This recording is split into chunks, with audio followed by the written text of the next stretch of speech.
Picture this, it's the year 1400. Christopher Columbus won't be born for another 51 years. Europe is still convinced the world is flat, and most Europeans couldn't find their way out of their own villages, let alone imagine crossing an ocean. But thousands of miles away, in what we now call the American Southwest, something remarkable is happening. Apache people are descending from the northern mountains, flowing like water, finding its level into the harsh desert lands that would become their fortress. And when I say harsh, I mean harsh. We're talking about a landscape so unforgiving that modern survival experts with GPS and satellite phones still die out there. The Sonoran and Chihuahuan deserts don't forgive mistakes. They don't offer second chances. They'll kill you with heat that can reach 120 degrees, or cold that drops below freezing on winter nights. They'll kill you with flash floods that appear from nowhere, or with thirst that can drive you mad in less than 3 days. But the Apache didn't just survive in this landscape, they mastered it. They turned it into their ally, their protector, their weapon. Now here's where our story gets interesting, because these weren't just the Apache as some monolithic group. That's like saying the Europeans, and lumping together Norwegians, Italians, and Russians. The Apache were many distinct bands: Chiricahua, Mescalero, Jicarilla, Western Apache, Lipan, each with their own sacred mountains, their own hidden springs, their own ways of reading the desert's moods. Each band claimed territory the size of entire European kingdoms, and they knew every canyon, every water source, every cave where a person could disappear from the world. But here's what would have shocked those flat-earth Europeans, even more than the Apache's mastery of this deadly landscape: the women. Apache women lived as equals to men in ways that wouldn't be seen in Europe for another 500 years. They controlled property through ancient matrilineal lines that stretched back generations. They could choose their husbands, and just as importantly, they could dismiss them if things didn't work out. No church courts, no social scandal, just a woman's decision about her own life, and when their people's survival was at stake. Apache women rode to war. Let me paint you a picture of what this meant. Imagine a young Apache woman in 1500, let's call her what her people might have called her, something like mountain flower or storm coming.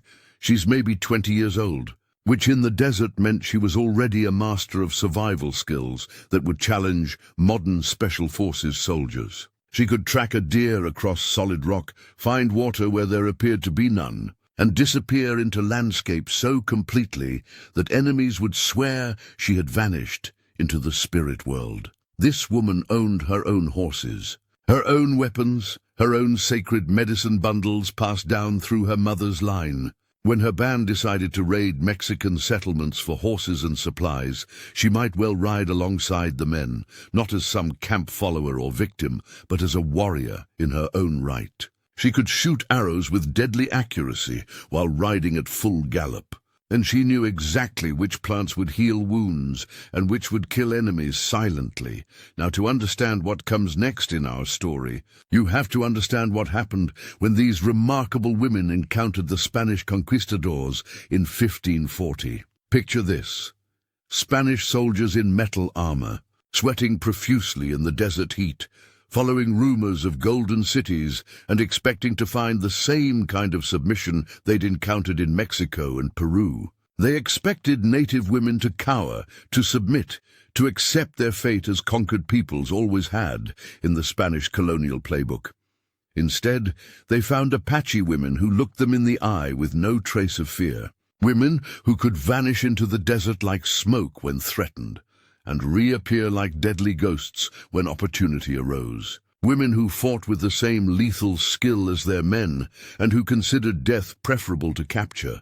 The Spanish had no idea what to do with this. Their entire colonial system depended on intimidation and submission. How do you intimidate people who would rather die than submit? How do you conquer people who can disappear into a landscape you can barely survive in? The Spanish tried, of course. For 300 years they tried. They launched slave raids that stole Apache children to work in silver mines and Spanish households. They established missions designed to break Apache spirits and remake them as docile Catholic subjects. And they committed violations against Apache women that were so unspeakable, so routine, that conquistadors considered them their right of conquest. Think about that for a moment. For 3 centuries, longer than the United States has existed as a nation, Apache women endured this brutality. They watched their children stolen, their sacred places desecrated, their people enslaved. They learned to hide their babies in mountain caves that could only be reached by paths invisible to Spanish eyes. They learned to fight with knives when cornered, because they knew exactly what capture meant. When Mexico won independence from Spain in 1821, Apache women might have hoped for change. Instead, they got more of the same horror under a different flag. Mexican soldiers continued the same brutal practices the Spanish had perfected, with one horrifying addition: scalp bounties. The Mexican government literally put a price on Apache heads: 50 pesos for each Apache woman's scalp, 25 for a child's, 50 pesos. That's what the Mexican government decided an Apache woman's life was worth. For comparison, that was about what a good horse cost, or 2 months' wages for a Mexican soldier. This is the world that shaped women like Lozan, born around 1840. She grew up hearing her grandmother's stories, not fairy tales, but survival instructions disguised as history. Stories about Spanish slave collars and Mexican torture chambers, about the best places to hide children when raiders came, about which plants could dull pain when there were no other options. Lozan learned that the world was divided into Apache people and everyone else who wanted to kill, enslave, or destroy them. She learned to read the desert like a book written in her own blood, because knowing every hidden trail and secret spring meant the difference between her family's freedom and their death. She developed what her people called a supernatural power, the ability to sense enemies approaching from miles away, her hands tingling when danger was near. By the time American soldiers arrived in Apache territory after 1848, following the Mexican-American War, Apache women like Lozan expected nothing but more of the same horror. Why wouldn't they? For over 300 years, every group of armed men who entered their territory had come with chains, whips, and worse. Spanish, Mexican, what difference would Americans make? Apache women prepared for the worst. They sharpened their knives, identified the best hiding places for their children, and steeled themselves for another century of brutality and resistance. They had no way of knowing that these new invaders carried with them something unprecedented in Apache experience. Rules written in a distant place called Washington that declared war on Apache warriors but protected Apache women and children. They were about to experience a shock that would ripple through every Apache camp, challenge everything their grandmothers had taught them about survival, and create a confusion so profound that its effects would echo through generations. Tomorrow, we'll see what happened when these two worlds collided, when Apache women, prepared to fight to the death, encountered American soldiers who followed rules they had never seen before. The year 1861 brought something Apache women had never seen before. Blue-coated American soldiers marching into their territory, carrying orders that would have seemed like madness to Spanish conquistadors or Mexican raiders. These new invaders followed rules written by men in suits thousands of miles away in Washington, rules that declared war on Apache warriors while simultaneously protecting Apache women and children.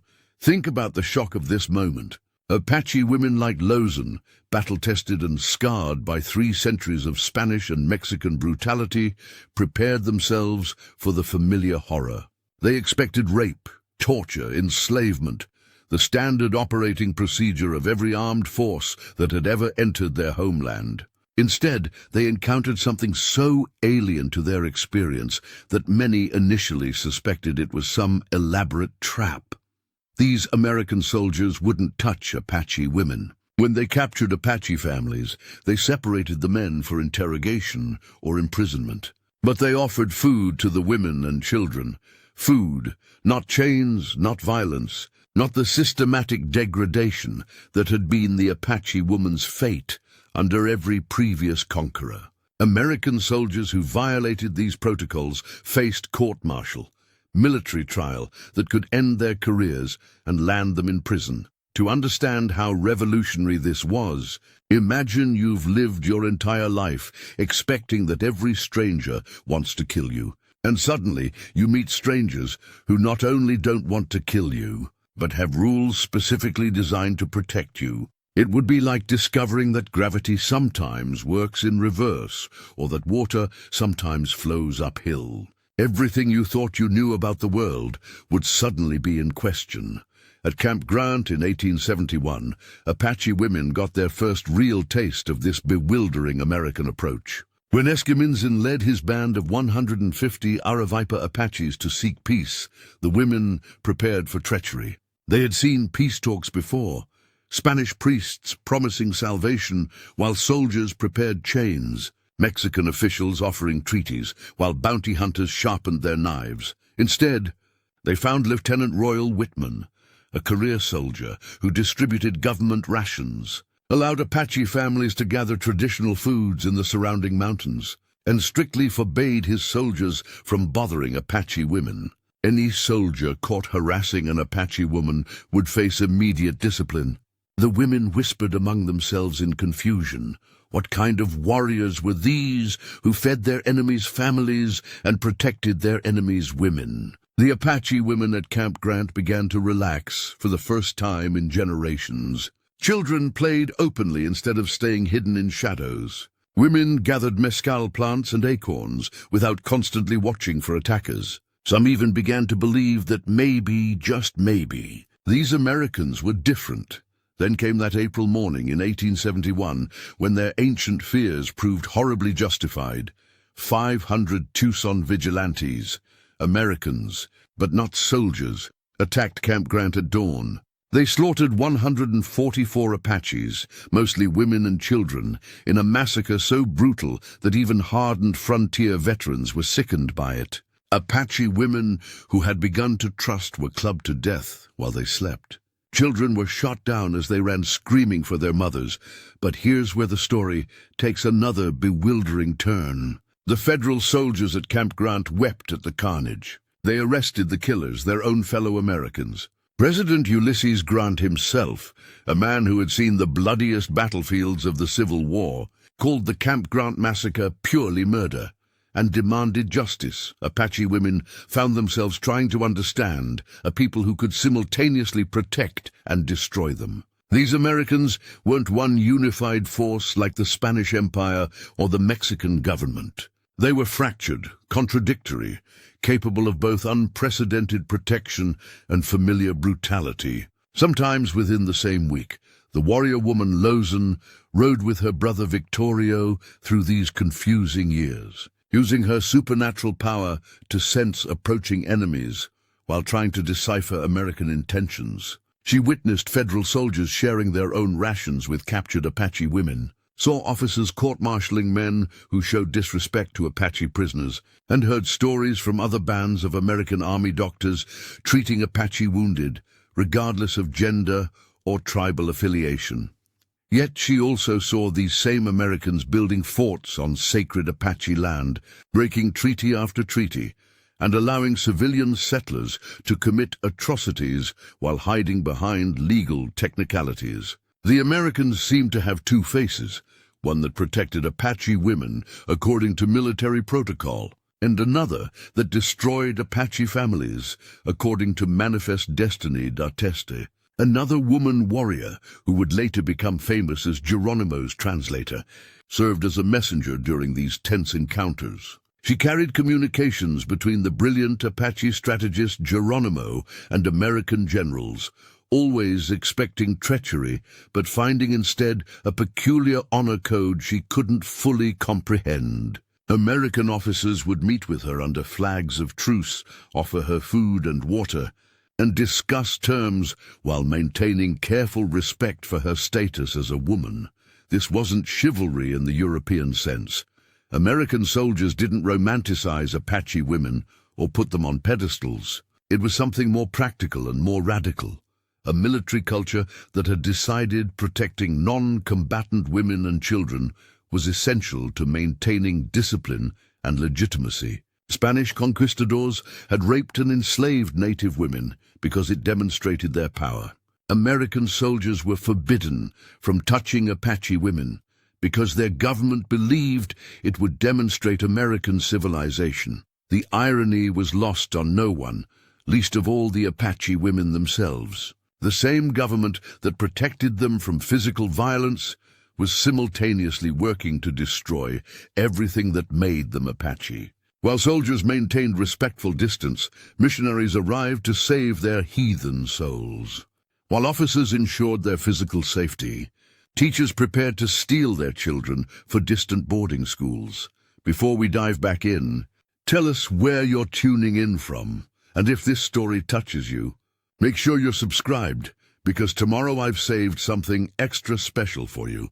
By 1875, Apache women had developed a complex understanding of their American captors. They learned to distinguish between federal soldiers bound by military regulations and civilian settlers who followed no rules but greed and hatred. They discovered that American protection came with a price: cultural destruction instead of physical violation, systematic erasure instead of immediate brutality.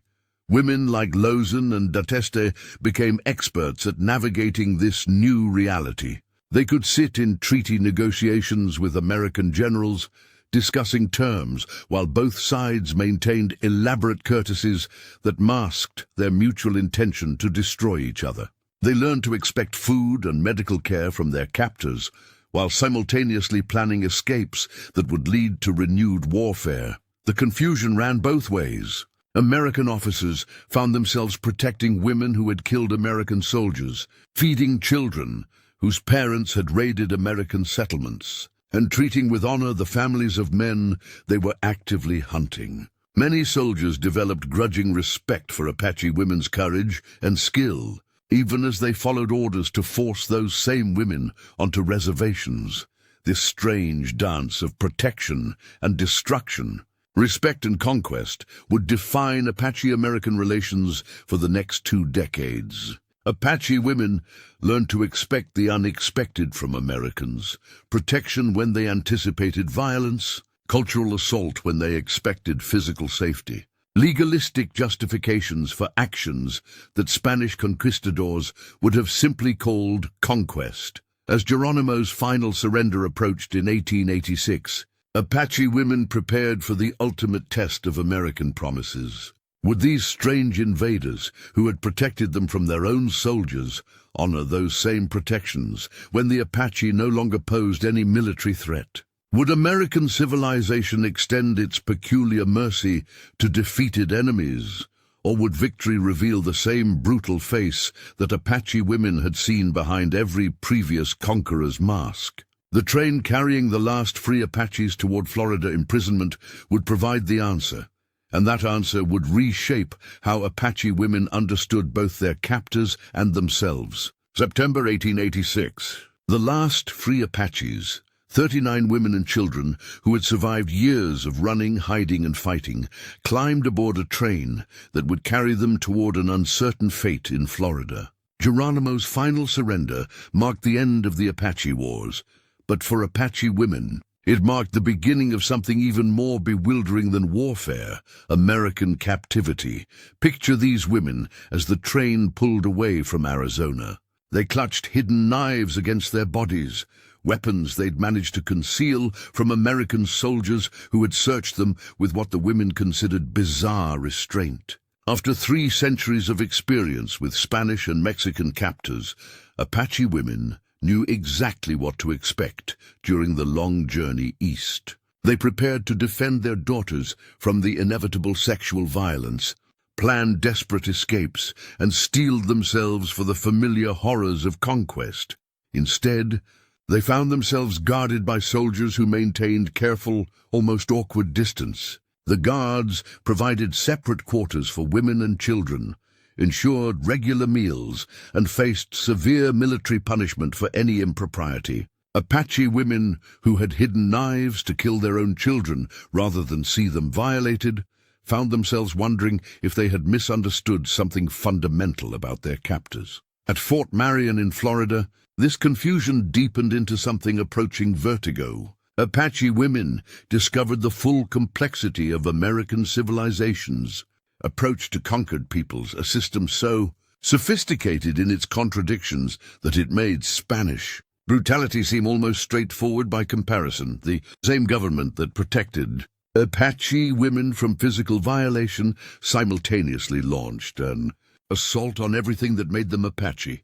Missionaries arrived to save their heathen souls, speaking of love and redemption, while systematically destroying the spiritual practices that had sustained Apache people through centuries of persecution. Teachers forbade them to speak their own language, punishing children for using the words their grandmothers had died to preserve. Most bewildering of all, white matrons attempted to transform Apache women into proper Victorian ladies. Datesta, the warrior woman who had ridden with Geronimo and killed enemies in battle, found herself learning to use a sewing machine while guards maintained respectful distance. The same hands that had drawn a bowstring to defend her people now fumbled with needlework designed to make her into someone else entirely. Think about the psychological impact of this transformation. Dateste had spent her adult life as a warrior, translator, and strategist, roles that commanded respect in Apache society. Now she sat in a classroom, learning to embroider flowers, while her teacher, a well-meaning white woman, praised her natural aptitude for domestic arts. The teacher meant it as a compliment. But to Dateste, it must have felt like being congratulated for forgetting how to be herself. The children faced even stranger treatment at places like Carlisle Indian School in Pennsylvania, where Apache girls discovered that American ideas of protecting women meant imprisoning them in corsets and forbidding them the physical freedom they had known in the desert.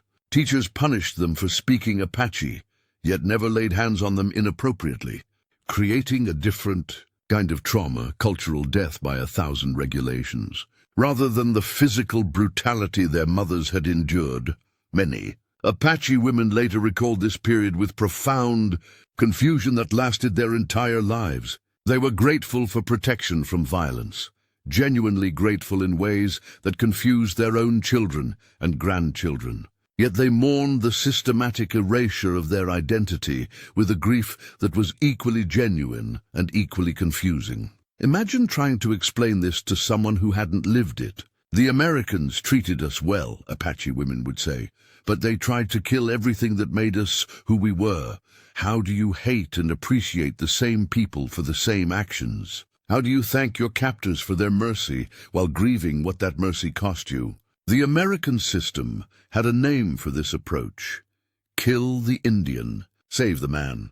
It was considered enlightened policy, a humane alternative to the physical extermination that had characterized earlier Indian-white relations. Rather than destroy Apache bodies, Americans would destroy Apache culture, remake Apache people into brown-skinned white people who would gratefully embrace the civilization that had conquered them.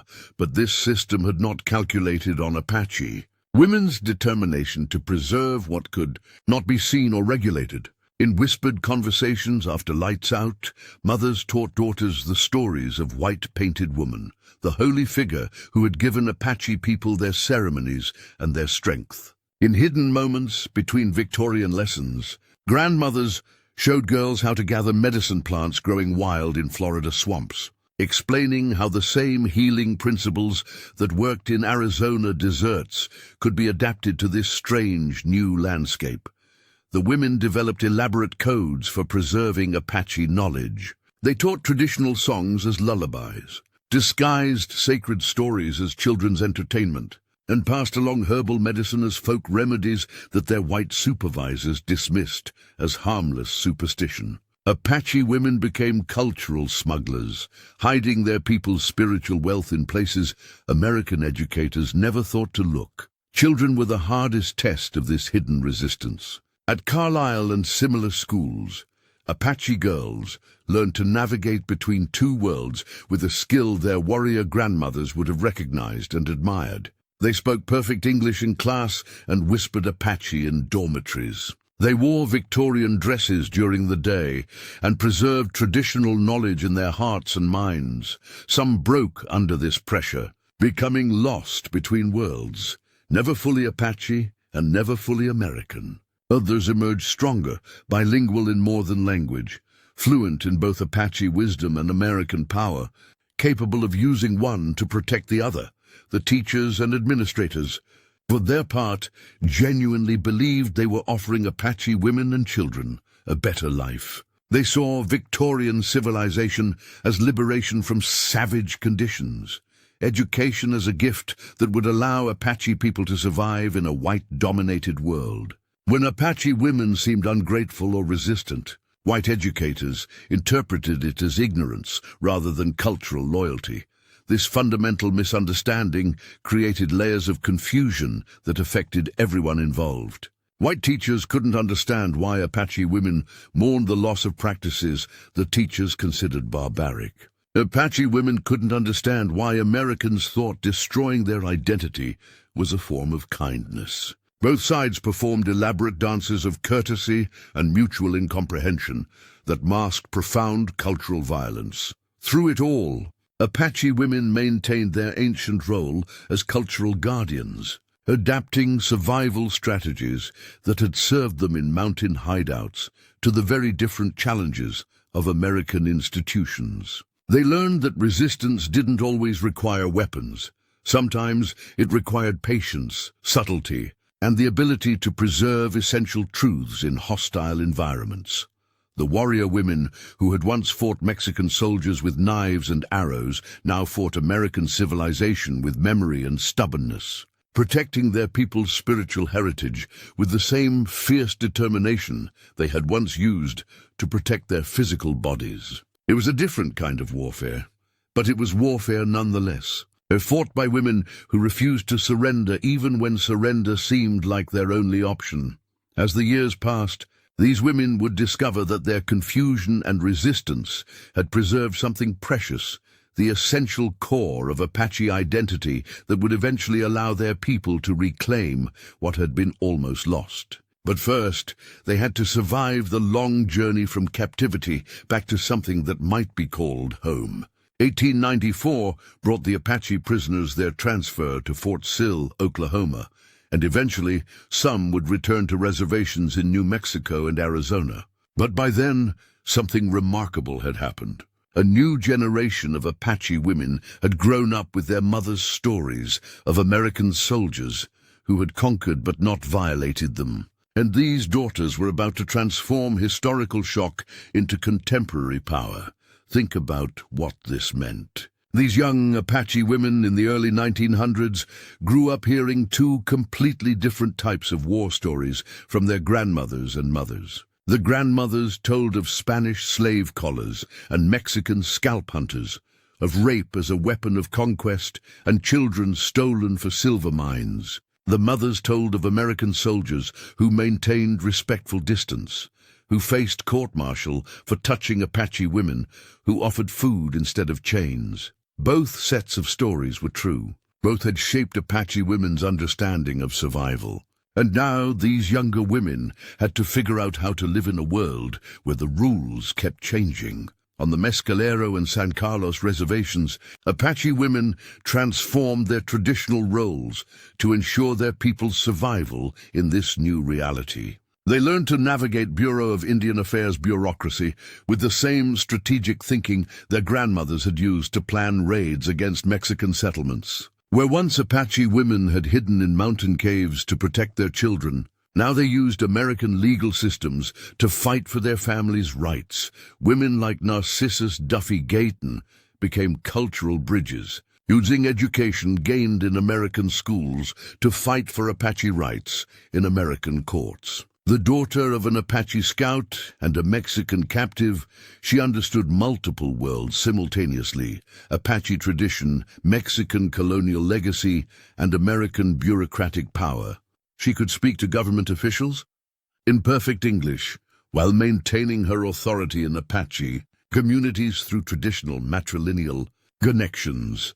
This wasn't assimilation as American policymakers had envisioned it. This was adaptation, Apache women taking the tools their conquerors had forced upon them and using those tools to protect what their conquerors had tried to destroy. The boarding school generation produced women who were culturally bilingual in ways that would have astonished both their Apache grandmothers and their white teachers. They could quote Bible verses and perform the sunrise ceremony, speak perfect English and remember perfect Apache, understand American law and Apache justice. They became living bridges between worlds that had seemed mutually exclusive.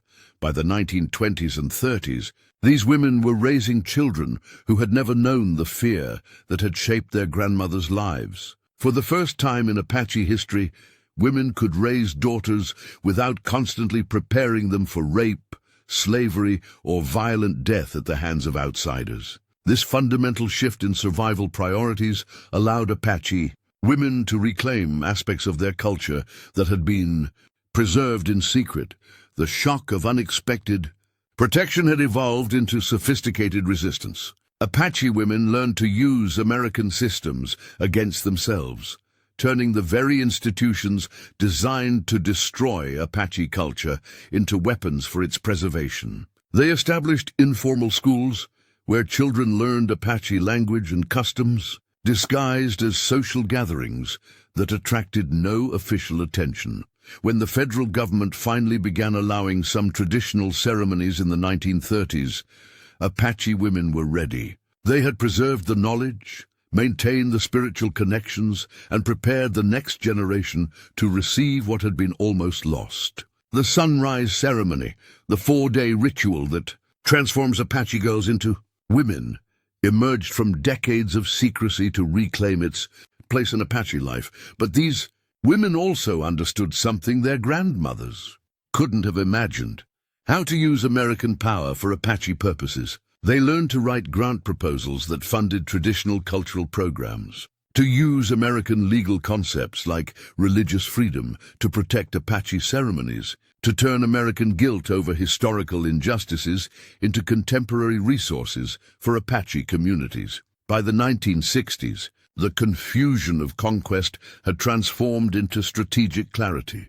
Apache women led movements to reclaim their children from boarding schools, establishing tribal colleges where Apache knowledge could be taught alongside American education. They revitalized ceremonies that had been practiced in secret for generations, bringing them back into public Apache life. LaDonna Harris, a Comanche Apache activist, exemplified this transformation. She took the organizational skills forced upon her at government schools and used them to co-found Americans for Indian Opportunity, turning historical trauma into contemporary political power. She could testify before Congress about Native rights while maintaining her authority as a traditional woman in her own community. These women understood something that had taken generations to learn. American protection had come at the cost of Apache autonomy, but that protection also created opportunities that hadn't existed under Spanish or Mexican rule. The same American legal system that had tried to destroy Apache culture could be used to revive it, if Apache women were skilled enough to manipulate that system's contradictions.